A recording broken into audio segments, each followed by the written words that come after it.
Andreas, it was so nice to see you today. I mean, we just started out like a long time ago, right? It's like 2019 was the first time we met, right? So, Yeah, I think so. Yeah, I was just thinking, and it was during COVID, definitely. yeah, we did all those forums together where people could come together and talk about whatever was challenging them.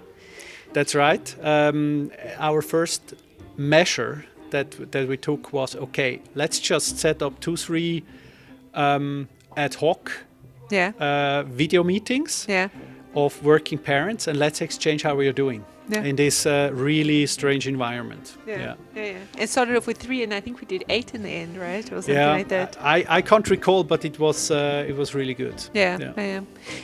So great that you were here today. Can I ask you what your takeaways were from the conference? Manifold, and to some extent, it's really small things. Snippets of things I heard and thought, wow, that's a practical thought or a great way to put it. Concrete example. Fritz in one of the sessions, he gave a very simple explanation why we should actually focus on cost of people rather than headcount or FTE. Right. And I totally loved it because I'm saying that over and over again in our company and in the environments I work in. Yeah. And so content-wise, nothing new, but so well put, I thought, that I really liked it. So, and on the other hand, to me it felt a bit like, there was a feeling or an emotion of like we are embarking to something. So you could feel emotion. Yeah. So that's something that was not like, okay, let's work down some subject matters here, but there was really emotion involved. And I'm taking energy from that, and it touches me.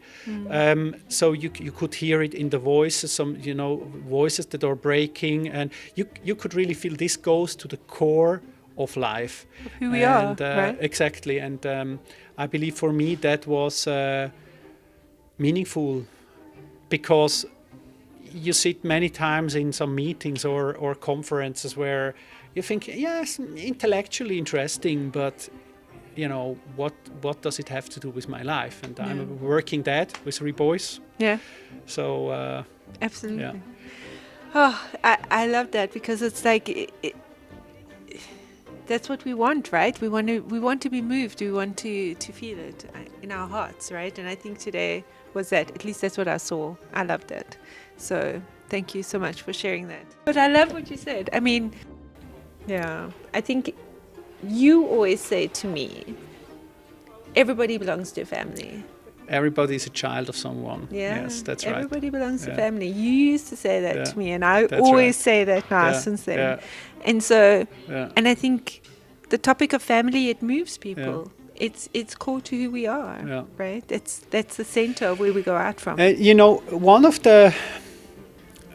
One of the interesting points was in the very first panel. Yeah. Someone, I don't recall who it was, mentioned like, okay, but actually we have to be honest. We have 2 lives, private one and like the professional one, and we have to be conscious of both. And I thought, I disagree with that. Yeah. Because my feeling is exactly the point is you have 1 life. Yeah. So if your life is upside down, like actually my week, because of some situations we had with my middle son, he had an accident, and so the week of my wife went upside down in terms of planning. I had to adapt, and there was uncertainty, and we were frustrated because he does a lot of sports, and suddenly everybody thought like, wow, okay, maybe he can't do any sports for 4 or even 6 weeks. And so no one can tell me that doesn't impact you in your work environment. Yeah. So the truth is we have 1 life and we bring it to work. Yeah. And I believe this is why for me, I talked over the apéro, I talked to some people asking like, okay, so what is really important, in terms of leadership? And I think why it is so great to do, for example, check-ins when you have team meetings, or even if you have one-to-one meetings with people that are in your team, is to really do them consciously on a private side and say, hey, my week was a bit bumpy. We had this situation, and now I'm actually worried, and I can feel that it distracts my focus from work, and what it creates. The more senior you are in the organization, the more it creates an environment, and then suddenly, your people also dare to say, hey, sorry, I couldn't deliver because I had this incident with my daughter, and I had to go to see the doctors. And in a hybrid working environment, you could have hundreds of excuses. No one would ever notice, like you could just say, actually my customer and so on, and there was any good business reason, basically. But the moment when people come back and say, sorry, I couldn't be there, or I couldn't do it because I had to see the doctor with my daughter, that's actually when I think like, okay, that's a good place to be, because then we really bring life to work. And it is kind of congruent, and we don't pretend to each other that everything works always well. And like we like in a wardrobe, we hang up kind of our family life and all the things that we are busy with our children or marriage even.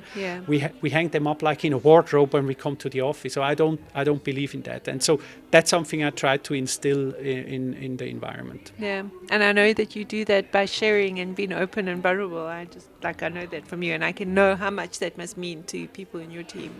So I hope, and I try, I mean, I felt encouraged. Your question was, this kind of formats here is very encouraging, because it happens to all of us, because sometimes you think like, okay, is that, is it really needed? Is that the right way to go? We have so limited time. Should we not just directly jump to the subject matter? But no, the event today, again, reconfirmed to me that it's exactly the right approach. You should start meetings with a personal check-in, team meetings and one-to-ones, because then you're really congruent with life. Because we only have one life, right? That's right, We have one life, and I know for myself as well. But I know, like, if I'm in a meeting and I'm feeling very stressed about like a personal thing, if I can tell people I'm very stressed because this and this is happening, then usually once I've told them, I'm actually feeling much better, and then we can talk about business. But I think just being able to share that makes such a difference. The check-ins on the personal level are crucial. And don't get me wrong, I don't manage to do that all the time, but I think we're not perfect, this is right? why we need each other. That's exactly why you need this kind of exchange, because when you start to feel a bit like, okay, my energy goes down, or I feel a bit fragile, then you get a boost, you get encouraged. and you are encouraged. And I think encourage, as you might remember, so courage carries the word heart, is one of my favorite words. So courage is so important, because courage is a matter of the heart and not of the mind. I think this is why we need this, because encouragement is a relational thing, and it comes really from these kind of exchanges, or from meeting and from listening to others and say, okay, they confirm it's a good way to go, and I'm not alone with that. Ma'am. Thank you, Andreas. Thank you very much, Sarah. Nice to do an interview with you. Cheers. Cheers.